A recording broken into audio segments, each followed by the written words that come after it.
dari civilian yang kau ikut, yang kaginya segala rupa, kita harapkan pahala dari Allah Subhanahu wa Ta'ala.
kamu selaku ketua pemuda, selaku ketua panitia haid mubalah kebaikan buat yang kali orang beroleh puput cuma yang balahnya iaitu Allah.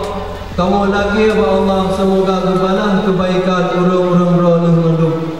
Dan juga kita yang melaki bersama karena wadah kita yang pupuknya demi untuk terlaksananya acaranya, yaitu memperingati hari lahirnya Nabi besar Muhammad sallallahu alaihi wasallam.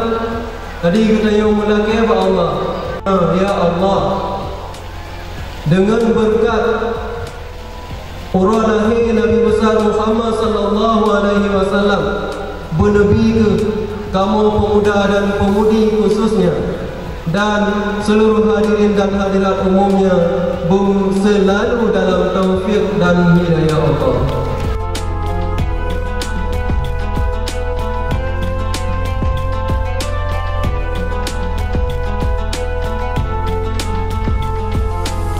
Setiap umat Muhammad akan dimasukkan oleh Allah ke dalam surga. Inilah nanti yang disebut dengan syafaat. Kemudian syafaat dan membaca dalam kitab Fathul Bari menurut Imam Nawawi, dikala Imam Nawawi bahawa syafaatnya adalah tengah waktu kita bunuh dari kubur mak, kita akan diberi oleh Allah melalui pertolongan baginda Rasulullah sallallahu alaihi wasallam. Salah satu syafaat yang dikendai Rasulullah sallallahu alaihi wasallam adalah kita bersalawat kepada beliau. Bahkan Jibril khusus turun kepada Nabi Muhammad untuk memberi berita. Dikala Jibril alaihissalam, ya Muhammad, man shalla alaika min ummatika salatan kataballahu lahu biha asyara hasanat. Muhammad, menyona umat kata ada salawat kepada kata sabah salawat ya Muhammad, kataballahu lahu biha asyara hasanat, maka Allah akan beri 1000 hadiah. Pertama, seorang umat Muhammad yang selawat kepada Nabi Muhammad SAW, sabah selawat, Allah juk 1000 hadiah. Pertama, kataballahu lahu biha asyara hasanat, Allah akan berikan 10 kebaikan.